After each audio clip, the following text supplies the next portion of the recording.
जश्न आज़ादी 14 अगस्त के सिलसिले में मुल्तान सिविल लाइंस कॉलेज में एक शानदार तकरीब का आगाज किया गया। मुल्क को 75 साल मुकम्मल होने पर गोल्डन जुबली के हवाले से खसूसी तकरीब मुनक्किद की गई, जिसमें तलबा और तलबात ने भरपूर अंदाज में तकारीर और मिली नगमों के मुकाबले में हिस्सा लिया। नो डाउट कि हमें आज़ाद हुए 75 साल हो गए।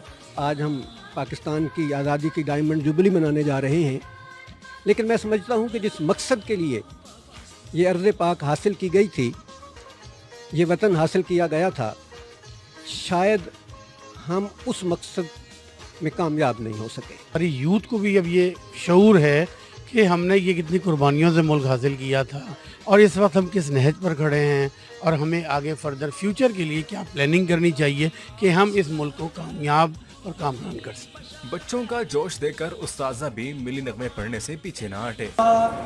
अर्ज़े पाक मरकज है कौम की उम्मीदों का, नज़्मो ज़ब्त को अपना।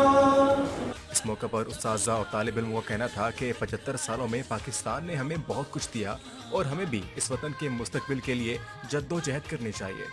ये इनकी तालीम का हिस्सा है कि इन्हें बताया जाए कि किस तरह हमारे आबा अजदाद ने कुर्बानियाँ देकर ये वतन हासिल किया था। पाकिस्तान यौम पाकिस्तान की 75वीं सालगिरह के सिलसिले में जो तकरीब हुई, उसमें स्टूडेंट्स ने बड़ा अच्छा तकारीर की, लेकिन ये बात सिर्फ तकारीर तक नहीं रहनी चाहिए।